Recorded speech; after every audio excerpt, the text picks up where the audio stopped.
Good night and welcome to the Full and Abundant Life program. And we're just waiting to be connected to the studio there in St. Vincent and the Grenadines at the WFM radio station there. And as soon as we get connected, we will begin. This program will be part two of dealing with hope and a sense of well-being, how that impacts on and how we feel about ourselves. And so this is certainly the second part two in that particular series that we started last Wednesday. And we definitely will try to continue it this week as well. And so as we wait, we certainly want to give the WFM studio there an opportunity to sign in. And so let me just try to get connected here with our program. And let me see here. Okay. So we'll just give the studio there a couple of minutes to get tuned in. As soon as they let us know that they're ready to go, we certainly will begin to communicate with them.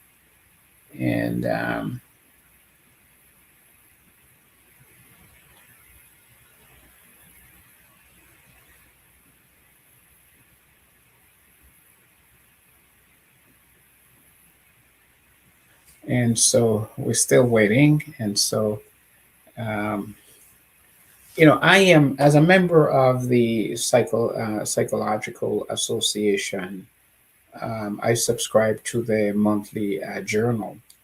And I just wanted to share something with us from the January issue, which is January 2026 issue. And there's a whole piece there that deals with they connect optimism with a sense of well-being. So I just wanted to read just a little paragraph from that. It says, an optimistic outlook seems to influence our thinking in ways that enhance well-being. But the specific brain mechanism underlining this relationship is unclear. What they're saying is we're not really sure, how that works with the brain. What we do know from imaging of the brain, that people who seem to maintain a positive outlook on life does seem to have a better sense of well-being, and this seems to be generally a true statement. That if we try to cultivate that optimistic outlook, that somehow it enhances our sense of well-being. And many of the scriptures, of course, talks and focus on that as well. It is time to shake off what's been holding you back. The Full and Abundant Life program, 9 to 10 p.m. every Wednesday on WFM 99.9 with Dr. Claudius Davis. 3 minutes after 9 o'clock here in the Eastern Caribbean. It's now time for us to present to you this evening's program, the Full and Abundant Life radio program, hosted by Dr. Claudius Davis. Just to let you know that this program is an interactive program as it continues in the series. 457-9997 will be the number to call. Once again, it's 457-9997 to be a part of the program. And without further ado, I'm going to turn you over to Dr. Davis. Dr. Davis, good night and welcome. And good night to you, sir. And it's certainly a privilege to All right. For some reason, I'm not hearing you. I wonder why you're not hearing me. I wonder if it's from my side or your side. So let's quickly seem to. Okay, I'm still not hearing you. Let's see. I wonder what is it that I'm not doing here. I don't think it has anything to do with me. I don't think.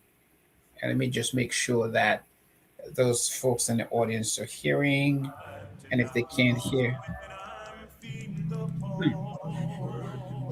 me see if there's anyone here who might be able to let us know whether they can hear the program or not. Ain't got time to die, 'cause it takes all of my time. It takes all of my time. All of my time. It takes all of my time. If I don't praise it, rocks are gonna cry out, glory and honor, glory. I can hear the song. Ain't got time to You can't hear me still, right? Okay. I'm not sure why.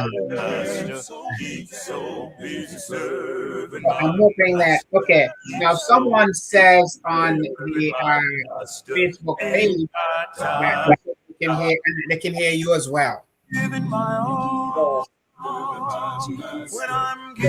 I can hear you now. The fault was on my end. Okay, I always knew that. So, well, I got it sorted. Okay, that's okay. That's good. But as I think you might have missed when I talked about, you know, the I have an article. I received the monthly magazine from the Psychological Association, and one of the article that they had this week was about how an optimistic outlook does have an impact on the brain, where people begin to feel better, feel healthier, less depressed, less anxious, and have a better sense of well-being. And so I thought that just reading that, looking at that research, how that really can help us to understand how important it is for us to try to cultivate a positive sense of well-being. And I think this is where Paul wrote to the Ephesian Christians in Philippians chapter 4 and verse 4, and it says, "Rejoice." Again, I say rejoice. And he emphasized the whole idea of that rejoicing. In the same chapter of Philippians chapter 4 and verse 8, he says, look, whatever things are lovely, whatever things are honest, whatever things are good, I want you to focus on these things. And the whole idea here is that if we try to maintain a sense of hope and a sense of optimism, somehow that does have an impact on how we feel about ourselves. And obviously, if we feel good about ourselves, we're certainly going to infect others with that feeling that we have about ourselves. And that creates a sense of health, a sense of happiness, a sort of a sense of solidarity where people feel comfortable. And so it's important for us to understand that. Now, a passage that I want us to use tonight is found in Jeremiah. And in Jeremiah chapter 17, verses 7 to verse 8, I think we more are familiar with verse 9, where it says, look, the thoughts of, and imagine it, the heart is deceitful. But we tend to forget the two verses above that, which is Jeremiah chapter 17, verses 7 and 8. And I'm going to quote this from the New King James Version. And here's what it says. "Blessed is the man who trusts in the Lord and whose hope is in the Lord." And that's one of the themes that we will be focusing on tonight, is the whole idea of hope. And of course, there are many definitions of hope. And there are usually a psychological, more of a subjective kind of definition of hope. But I want, the way I want to look at hope tonight, it's not from those internal psychological sort of subjective kind of definition of hope.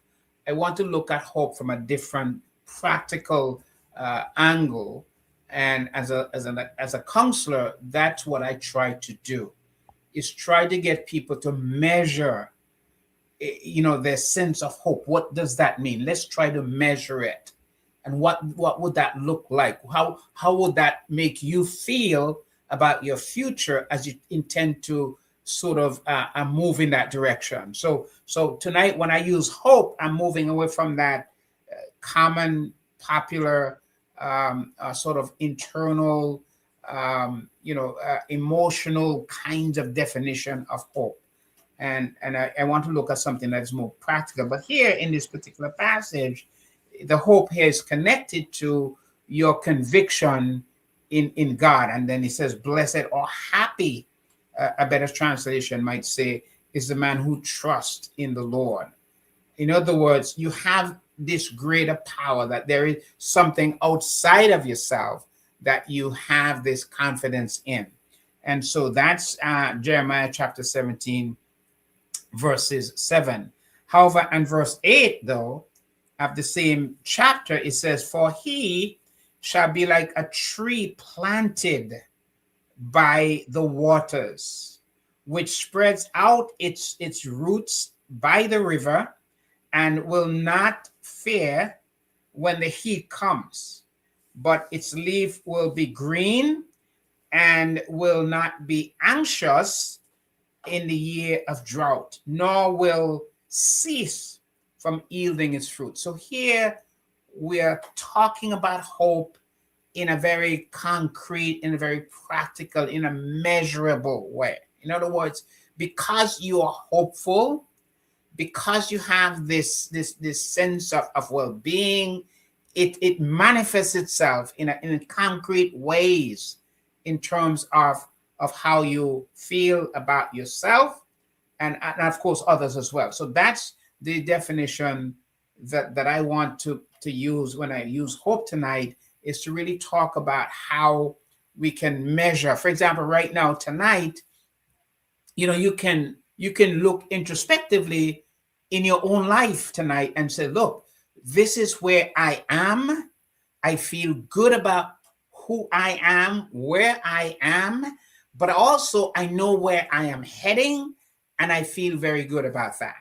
So that's kind of what we're talking about. So when you talk about good mental health, you're really talking about having a clear sense of where you are in time, to feel good about where you are, who you are, and in terms of the direction that you're going. You feel good about that. And so when you think about terms such as hopelessness, lack of meaning, helplessness, when you talk about anxiety, when you talk about depression, what you're really talking about is a loss of hope and meaning. And when that happens, you find yourself lost. You don't know which direction to go. And of course, a lot of people, when they find themselves at that place, get involved in a lot of other substitutes. And some of the substitutes that people may get involved with, maybe drug and alcohol, crack cocaine, sex, gambling, overeating. People do a bad relationship, dysfunctional relationship. People do all kinds of things in order to compensate. But ultimately, the bottom line here is that there is a loss of hope and a loss of meaning. And so what Jeremiah, through the Holy Spirit, is painting a picture here for us to understand that to have hope and to feel good about who you are, you have to have some clear indication or understanding about where you are in time, how you feel about your position, your status, but also be able to look down the road and say, this is the path that I am going to travel, and I feel very good about it. I know I will get there safely. I feel good about where I am right now. And so and that's where happiness, I think, comes. That's where hope comes. That's where optimism comes, because you know who you are, where you are, and the direction that you have carved out for yourself. And you feel very good about that.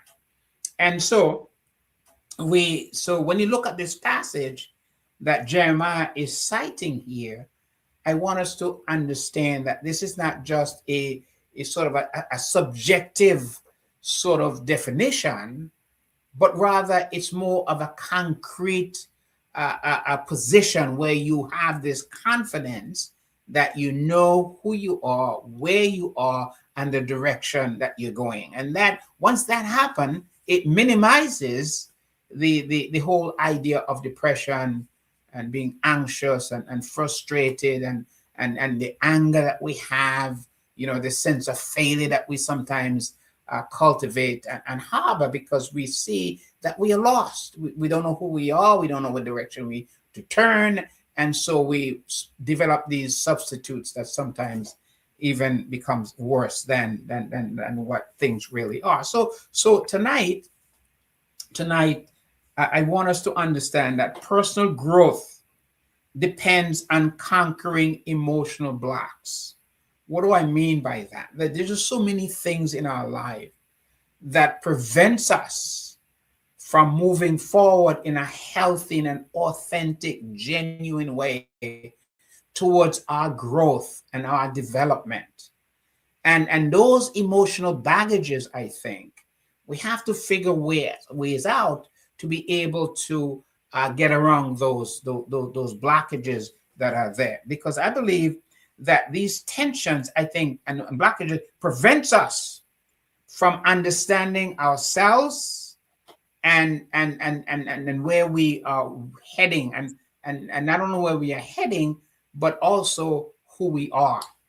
And so when we talk about, mental health, we talk about counseling, we talk about, healing and recovery and restoration, all of those fancy terms that we use, what we're really talking about is how can I put myself on a track that I feel good about, that I feel this confidence that I'm heading in the right direction.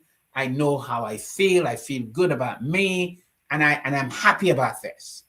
And that's what celebration is about, by the way.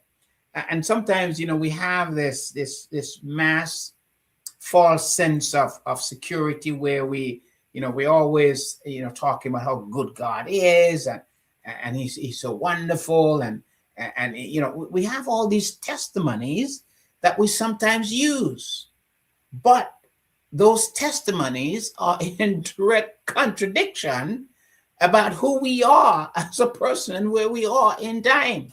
And so we have these lofty stories. People tell these stories all the time. Sometimes I say, I wonder what Bill Gates' children, when obviously they must believe in God as well, what do they give thanks for when a Bill Gates go to God to thank him? What is he thanking God for? Or when you find someone which we may categorize as a castaway, a homeless person, a person with nothing, an unemployed person, they also go to God as well.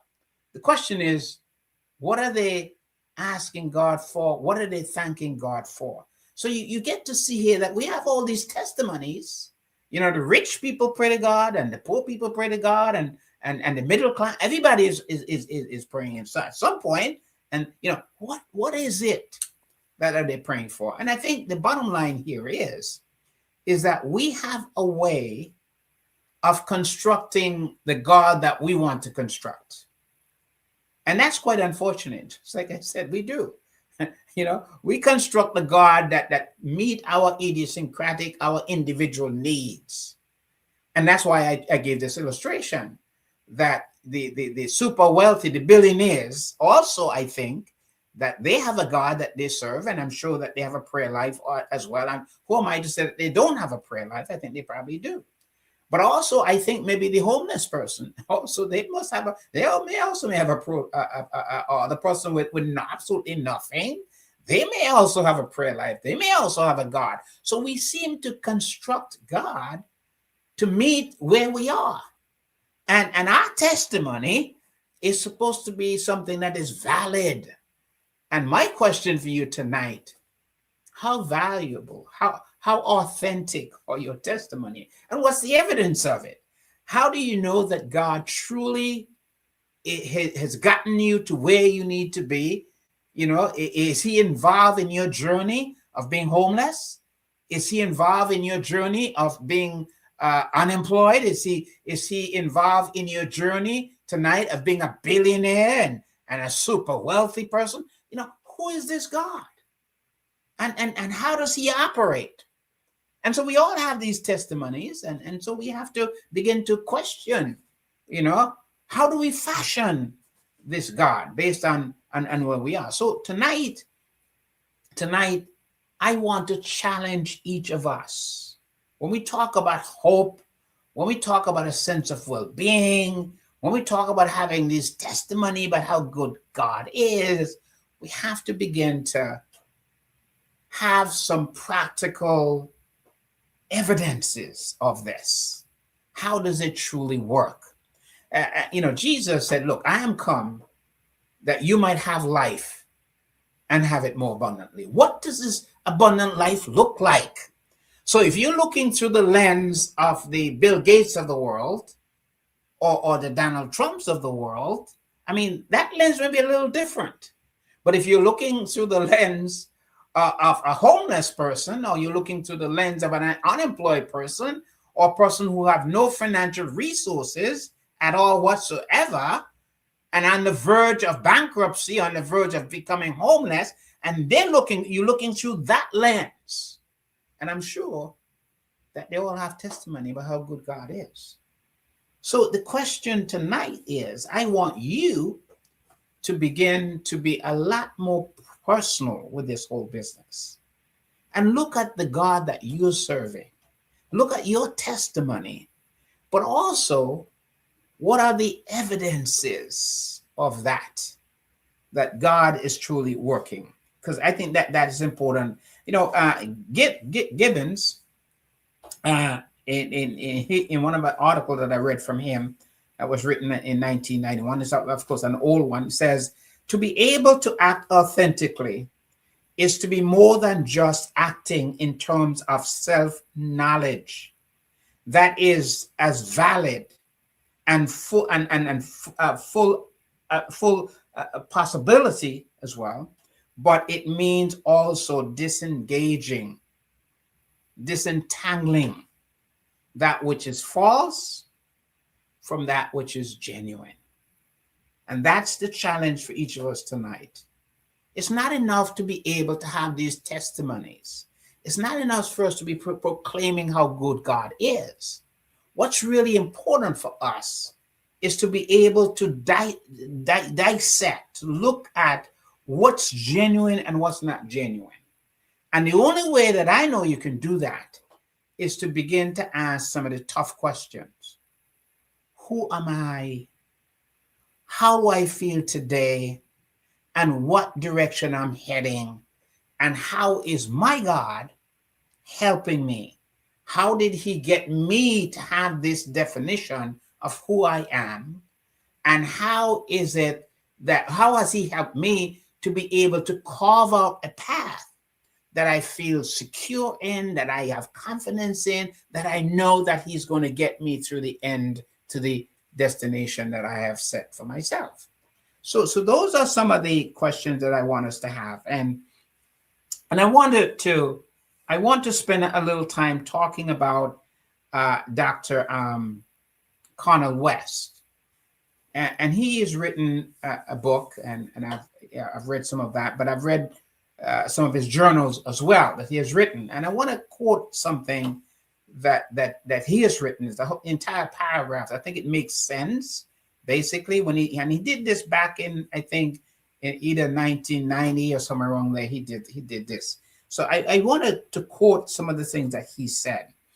And what he said was this, that the major enemy of Black survival in America has been and is neither oppression nor exploitation, but rather nihilistic threat. And what he meant by this is he's talking about a loss of hope and an absence of meaning. And what he's saying is, what is paralyzing, crippling African America in this system? And his explanation is, it's not oppression or exploitation, but instead it is a loss of hope and the absence of meaning.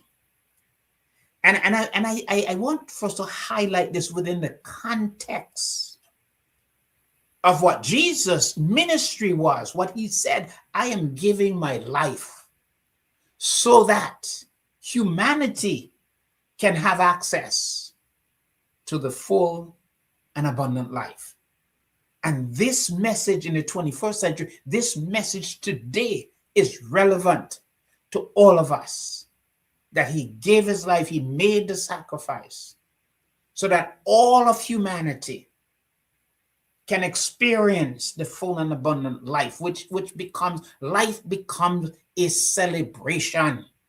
Life becomes meaningful. It becomes optimistic because of that transformation that has occurred. And that's so this statement that Wes is making, in my mind, is sort of a diagnostic assessment of what's happening to African American in this country. But I would imagine that the same thing is also true, could be well said of people in St. Vincent and the Grenadines, people in the Caribbean, people in Canada, in China, wherever you are. I think the same message is still the same. That whenever there's a loss of hope and meaning, people begin to get desperate and bad things begin to happen. And we see it in politics. You have to ask yourself, why is it that people are so angry that they're willing to destroy each other? What's driving all of this? And I'm saying that it is because people have lost hope and a sense of meaning. And sometimes we can finger point institutions who may have taken our rights away. We can point at all of these different systems. But the bottom line is, Jesus is simply saying that his mission wasn't to prop up or to build a political system. His coming into the world was that individuals can feel secure within themselves and feel fully alive so that they can go ahead and be everything that God engineered them to be.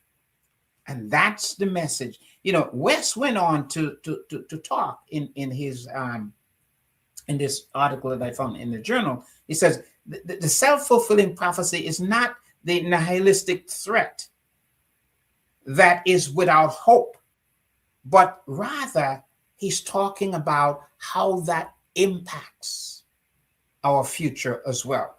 Because it says without meaning, there could be no struggle. So what he's simply saying is here that struggle in of itself nurtures meaning. And as we begin to struggle, as we begin to carve out a meaningful life, that within of itself becomes a struggle. But so many of us gravitate towards the softer path of life. We want handouts. We don't want to be disciplined. We don't want to work.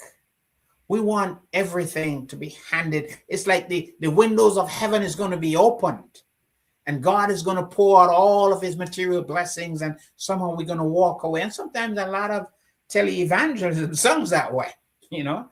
They say you send us the money and you know, eventually they get rich and richer and richer, you know. But the people who are sending the monies gets poorer and poorer and poorer. That's a capitalist system. But sometimes we sort of put the canvas over that says religion or Christianity, but it's not, because God is talking about individuals empowering themselves to be everything that he wants them to be. So what we're talking about here is that when there is a loss of hope and meaning, it creates a society where people begin to hate each other, where people no longer have love, where they no longer cherish and honor each other. And that's the climate that we find ourselves in right now. It's the very climate. We may put labels on it. We may call it, you know, Republicans and the liberals, the Democrats, and we can put all sort of political label on all of this. But at the bottom line of all of this, the foundation of it is a loss of hope and a loss of meaning. And as a result of that, we're willing to go to war with each other because we want to have other substitutes. We think if we have all the oil and we have all the money and all the minerals and all of the, somehow we're going to be better off as a people. But that's part of the delusion, because true happiness is not about what you have outside. It's really about what you have on the inside. And so we have to begin to understand this, that there is this detachment, this sense of emptiness that is plaguing our communities, that is plaguing much of our young people. And as a result of that, many of our young people are making bad choices, and those choices are very costly. So tonight, the message for me is that we need to, we have to change the way we think if we're going to change our life. And that's the message I think Jesus was trying to hammer home to us. He once said, look, you shall know the truth and the truth shall set you free. That's what he said. And what he meant by that is that truth, of course, he says, I am the way, the truth, and the life. But that truth helps us to discover who we really are and our sense of purpose. And that's the reference when he says, I'm come that you might have life. He was talking about the resurrected life.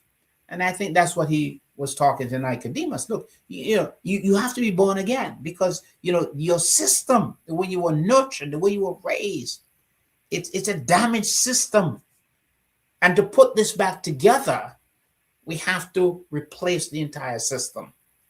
And that's what the message that he actually put forward to Nicodemus. But I want to quote some philosophers, and the reason I'm going to quote these guys, because I do believe that sometimes we have a way of narrowing things, But I remember that at one point God used a donkey to communicate to a prophet how hypocritical he was, and he used that, and that was the Holy Spirit speaking through an animal in order to communicate to someone who thought that he was superior. Obviously, was superior to the animal, to the donkey, because he had a better brain than the donkey did. But God used that animal in order to communicate to him that he was hypocritical in his message. So I think sometimes that God has used some of these great men, whether it be Socrates or Plato or whoever these men are, that God has used throughout history to help us to better understand his creation. Aristotle, these guys, I think, that God has used to help us to better appreciate what our relationships are to be with each other, how we are to cherish our citizenship, how we are to make our contribution to build our nation, how we are to honor each other and cherish each other. All of these guys who has given us all of these wonderful philosophies, all these wonderful ideas. I believe that God was guiding that whole process. So I want to quote some of these men. And Albert Einstein made a statement, famous statement, that I think we need to pay some attention to. And that's just something you put on your wall. Sounds good on the wall. And I have some on my walls, and it's good because it allows me to begin a therapeutic discussion by starting with a phrase like that. But here's what it says. We cannot solve our problems with the same thinking we use when we create them. And I think many of our churches are failing. Many of our homes are failing. Many of us are failing individually because we're using the same level of thinking that has caused us problems in order to bring about new situation. And Einstein is simply saying we cannot solve the problems, our problems, with the same thinking we use when we create the problem. So many of our local churches are not growing. Why is it? Because we're using the same plan, Many of our homes are failing because we're using the same plan. Many of our individual lives are failing because we are using the same old schema. And it didn't work then, and it's not going to work now, and it's not going to work tomorrow. And so the message, I think, that this great man has contributed to us is getting us to look at ourselves. You have to begin to ask yourself, do I want to continue the same path, or do I want to change? And that is why Jesus made it very clear when he said, look, you shall know the truth, and the truth shall set you free. You see, so truth has a way of liberating us, but not many of us are open to the truth. I think we allow our traditions to cripple us, and we live on our tradition. We preach the same thing, we do the same thing, but it's not creating any difference. We're getting the same results, but we continue it again and again and again. There's another quotation, and you don't necessarily have to agree with this one. I don't necessarily share all of it, but I think there's some of it that I think might be applicable to us. And he says, and this is William James. And here's what it says. It says, an individual acts himself into a new way of thinking rather than think himself into a new way of acting. And so he says, act as you want to believe, and you will soon believe how you act. And of course, that's one of the main thing, I think, philosophy that the self-help organizations such as AA and others use. And but this is a behavioral approach. This is the behavioral scientists. This is what they believe. They believe, look, if you want to change your situation, you start act a certain way. And as you start acting a certain way, eventually you'll come to believe it. And that's the behaviors approach. And many families and parents do believe that. And that's why I believe that children are being abused in many instances, because I believe that if you could change your behavior is to, if you give them enough where they can feel it, and eventually they're going to change. But that's the behavioral approach. And of course, like I said, many of us are still to this day, hold to that. And there's some truth to that, obviously. If you change your behavior, and that's what the alcoholics are being taught, it's not so much about what you believe. Work on the behavior, change the behavior. And of course, sometimes people may quote passages that Jesus have used and says, look, you should know them by their fruits.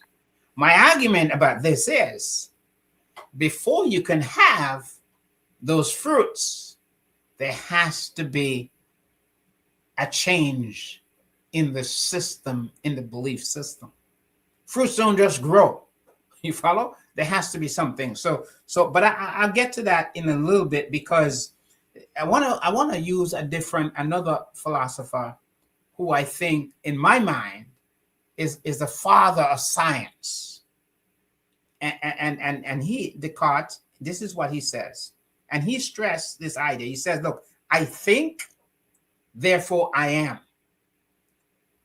And in other words, the one I quoted before said, look, I behave, therefore I am. But Descartes is simply saying, no, that's not it. If you want to change who you are, you begin by changing the way you think. So he says, I think, therefore I am. And I think that's what Jesus was referencing when he says that, you should know the truth, and the truth shall set you free. In other words, you don't get freedom until you change something in the way in which you're thinking. And there's a passage that and we quote it as we go ahead, but I quote it up front here. It says, as a man thinketh in his heart, so is he. In other words, the behavior is being driven by the way you're thinking. and I'm not trying to take on the behaviorist here. And of course, who am I to do that? But I'm just saying that philosophy that says change your behavior and your behavior is going to change the way you're thinking, that doesn't happen. You have to change the way you're thinking. And once you change the way you're thinking, then you're going to be able to change the behavior will follow along. And so for a person who is depressed, you have to get them to begin to take ownership for the distorted belief system or the toxic belief system that they have about themselves in order to get the depression to move away. In other words, if I think I'm fat and I'm ugly and no one likes me, and all those are way of thinking. So you're going to have to get the person to change those belief systems. And that's why, David once said in the psalm, he says, I'm wonderfully and marvelously made. So he recognizes this and he believes that. Now he can say, I am special and I'm unique because I have this information. And the information is God said, let us make man in our own images. That belief system that we must try to cultivate and try to believe that. Confucius, the Asian philosopher, I think it's more than 2,000 years ago, made this statement. He says, I hear and I forget. I see and I remember. I do and I understand. But he was a behaviorist. He was emphasizing that if you want to change the behavior and eventually. However, I think Jesus is philosopher. He, the great teacher, is saying, let us change the way we are thinking and the behavior will follow. That's why in Romans, Paul talks about not be transformed by the world, but by the renewing of your mind. You change the way you're thinking. You change that about how you feel about yourselves. And once you begin to change how you feel about yourself, then you're going to feel a healthier sense of well-being. And that's important. Let me just make sure that we don't have any comments that I'm missing. Okay, no comments. I hope not. Okay, I hope I haven't missed any. So, but let me just move on. Move on with something. So, I did say, as a man thinketh, and that's in Proverbs, so is he. So again, it's about changing. So we're talking about the ability to be able to step back and do some self-analysis. Now, Ellis, and I think, well, before I go to Ellis, I want to talk about James, because James really talks about this. Because there is Ellis developed this theory, rational behavior theory, which he used to describe, the decision-making process that results in optimal benefit. In other words, if you change the way you're thinking, so the way you're going to get people to grow and to expand is to get them to address the way that they're thinking. And James 3 talks about this. James talks about a wisdom that is from above. And then he talks about a wisdom that is worldly. And he says the worldly wisdom, the end product of that wisdom is confusion, wickedness, demonic behaviors. But it says the wisdom that's from above brings peace and righteousness, and people can live together, people can harmonize together, because this is a different kind of wisdom. It's a transformation that comes from above. And again, he's talking about the changing of the mind. And once that happens, then individuals who exhibit this sort of a rational behavior and in terms of decision making, that it provides them a greater amount of personal satisfaction. In other words, take responsibility for your lives and your decision making process. If you want to be on the path of finding true happiness and finding a stronger sense of well-being, to feel good about yourself, you've got to sit with yourself and begin to examine the decision making that you are making and the direct, because you can always go back and see all of the mistakes that you make. You can go back and chase the roots of them and see. And the question is, are you willing to be honest and begin to say, look, this is what I did. This is what I got out of it. Now I'm going to develop a new plan because I want something different. And that's where we have to begin. So Ellis, and that's what I want to talk about Albert Ellis, and just a little bit about him, because he developed the plan called the rational emotive behavioral therapy. And this type of therapy, Ellis is really talking about, it's an approach of being able to get people to see that their irrational thinking results in negative thoughts, negative behaviors, and create unhappiness for them. And so in this particular therapy, which he developed, and this was in the 1950s, by the way, that Ellis developed this theory, and in helping individuals to develop a better sense of mental health, a healthier outlook on life. And he said the way you do this is you take the time out to begin to look at your thoughts and your beliefs and see, and you're going to notice when you take a closer look at it, you're going to see that there's a lot of irrational behavior, the poor impulse controls that you have, the anger that you have, the rage that you have. All of these things are driving you, how you interact and your relationships with other people. And it's having an impact. And so Ellis is simply saying, we can fix this. And the way we fix this is by getting people to begin to take some ownership for those irrational beliefs and negative thoughts that they have. And once you get them to take responsibility for that, then you work with them to help to do the replacement. And in that replacement, people start putting healthier thoughts, having rational belief systems, and that is going to improve their marriage, their relationships, their parenting skills, how they see themselves as a citizen, how they interact with their neighbors. All of that would happen.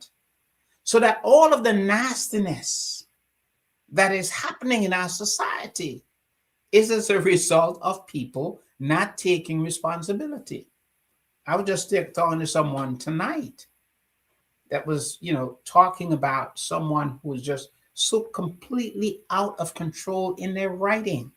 There's no rationality about them. Nothing makes sense. I mean, they call right wrong. It's like they have this glass, this lens that they can only see one thing and nothing else. And a lot of us like that. Doesn't matter. We're not able to. It's like a dichotomous way of thinking.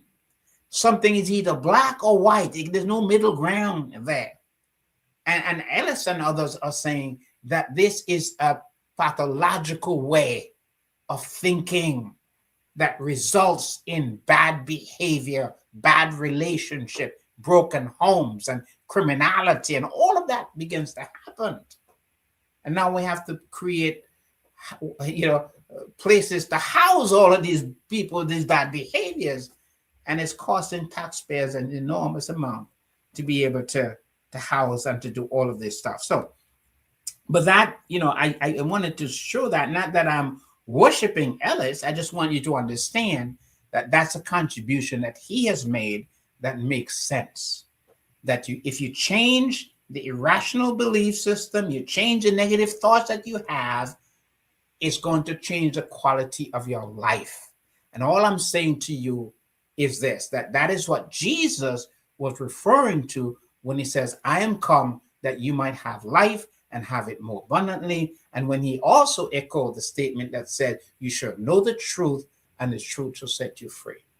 And that truth he's talking about is the transformation of your character, transformation, the self-definition of who you are, where you can now recognize God in residence and allow him to do the colonization and the transformation on a daily basis that makes you a better husband, a better lover, a better brother, a better sister, a better father, a better employee, a better politician, a better every vocation in life.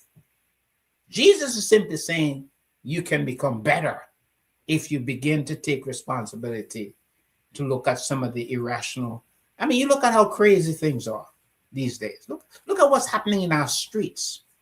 Look at what people are willing to allow themselves to become a part of a mob because of the level of hopelessness and meaninglessness that they feel. And they think it's the institution that's taking away their freedom. And now they're going to try to get it back. But instead of getting it back, the price tag for themselves and their family becomes even higher. And of course, people are going to think that they're martyrs and it's a sacrifice and so on and so on. But that's not what Jesus is about. He's talking about each of us being more responsible as individuals and then begin to make a contribution, whether it be in our homes, in our communities, wherever we find. It's a transactional relationship, and we have to begin to understand truly how that works. So let me talk a little bit about empowerment, because I think empowerment is also important for us to talk about. And time tends to fly out. I only have about 10 minutes left, actually, to talk. So let me talk a little bit about empowerment and transformation, because I believe that the indwelling of God is the dynamic and radical experience in the life of an individual, because that indwelling of the Holy Spirit, it is that encourages it, it urges us, it sustains people, it holds us together, but it gives us the ability to be able to forgive each other, to honor each other, to love each other, and to cherish each other. And that's because of that inner connection, that inner merger, that intimacy with this redemptive program. And I think that, again, I keep saying, Jesus came so we have the full and abundant life. That's part of that process that actually happens. So let me, I want to use an illustration, if you let me, in Genesis chapter 28 and verse 15.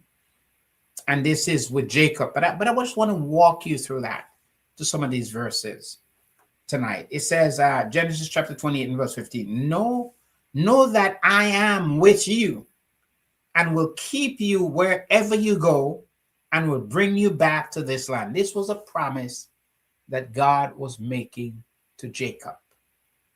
And I want to say to you tonight that God is making this same promise every day to you and to me. He's saying to us that I am with you. I am going to get you through the day, whatever you are going through. I am there with you, and I will get you through whatever it is. So, and then he says in the same verse, for I will not leave you until I have done what I have promised you.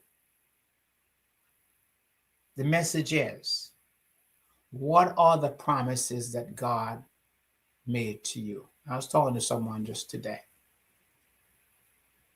And we were dealing about hopelessness. And I said, look, what are some of the promises? What do you, yes, it is true. You're going to be released. You're going to be, what is it that out there? What is it that you're going to do different than you did before all of this? Where do you want to, and then of course, the God subject, it escalates to talking about that. And then my question is, what are some of the promises that your God has made to you that is going to empower you to change and to transform your life? And I said, why don't we don't have enough time right now But for our next session, why can't you make a list? Bring it back of some of the promises that God has made to you that you're going to internalize in your life that will enrich and empower you to become a more productive individual. So you can, and of course, you start talking about, well, I can't get a job here because of if you have a felony and you have all of this stuff.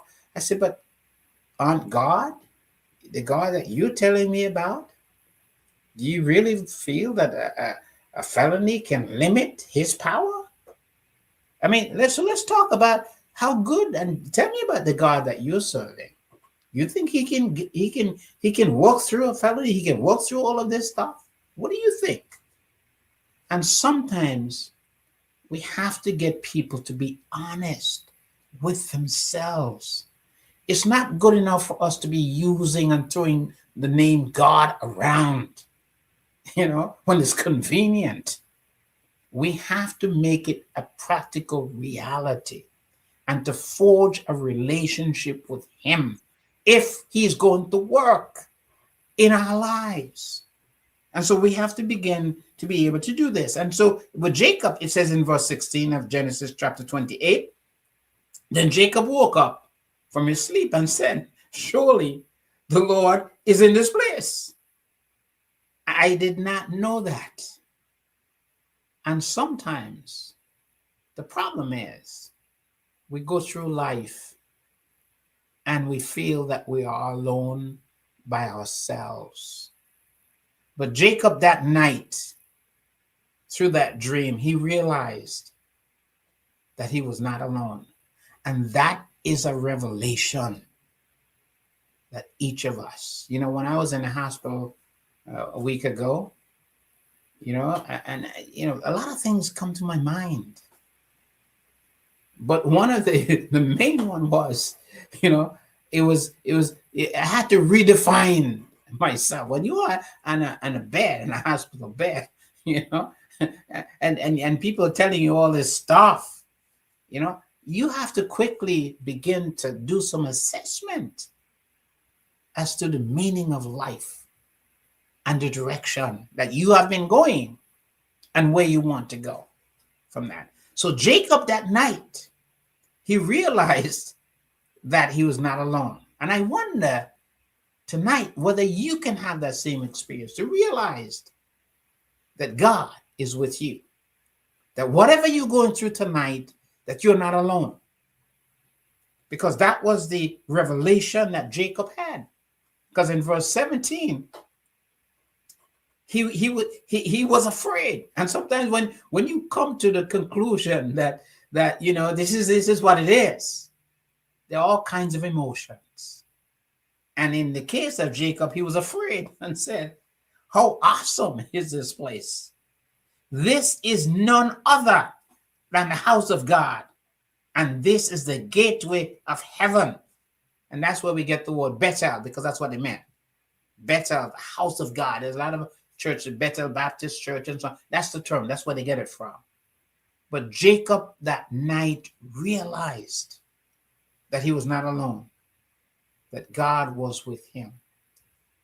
And my question tonight for you, wherever you are listening to this program, can you walk away with the conviction that I'm not alone, that God is in my home tonight, that God is with me, and whatever I'm going through, that I'm going to come out victorious because I know that he lives. And that was a night that Jacob understood that on that journey, he was not alone. And there are many instances. I walk with people every day who have been abandoned by their family because of the mistakes that they've made, and then find themselves alone. Some can't even afford a good legal representation. And hopelessness sets in. I don't know what your story is tonight. We all have stories, don't we? I wonder tonight, what is your story? And can you find that you're not alone, that God is with you?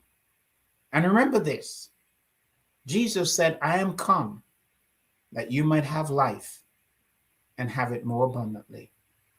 And he said, you should know the truth, and the truth shall set you free. So maybe the truth that you need to know tonight is that you're not alone, that God is with you, and that he'll never, ever leave you, but he'll always be with you. But there are also obligations and responsibilities to all of this. And that's why you need to sit down and have those private discussion. So it says, as a man thinketh in his heart, so is he. Tonight, you can self-define. You can know based on what your thoughts are tonight. And so I'm saying, change your thoughts, change your life. And so I want to thank all of you for tuning in. And I hope I haven't missed any comments at all that you may have had. And I certainly want to thank Sister Spellman for being with us here tonight, Nadine for being with us, Sister Linda Johnson for being with us, and my good friend Katie Branch. It's certainly nice to have you listening with us here tonight. Di, it's great to have you. Sister Hooper, I listened to your teaching the other night, and you're a great teacher, and it was a pleasure reviewing that with you as well. And I hope that the weather there in Guyana is as beautiful. It's very cold here in New York, so maybe you could send us some of that weather tonight. Nervous, it's certainly a privilege to have you. And Samantha, it's certainly great to see you here with us here tonight. And both Sister Samantha and Sister, and well, actually, most of you are in the South enjoying the beautiful sunshine while we are looking at snowstorm this weekend. And so, but nonetheless, you know, God is good, right? And we can enjoy that. But just by way of closing, I just want to remind us again, tonight, you can find God. He's not very far. He's with you. You should know the truth, and the truth shall set you free.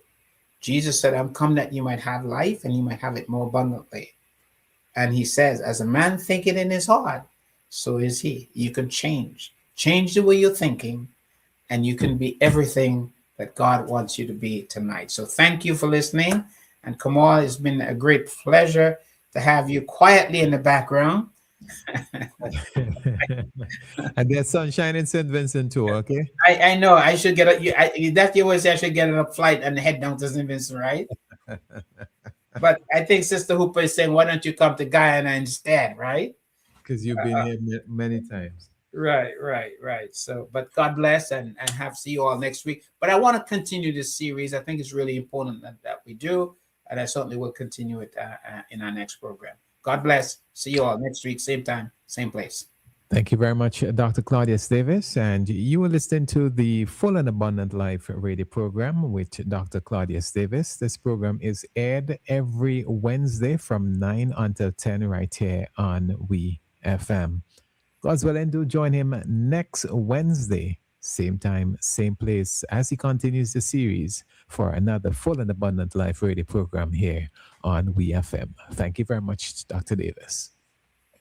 Well, St. Vincent and the Grenadines, we are looking at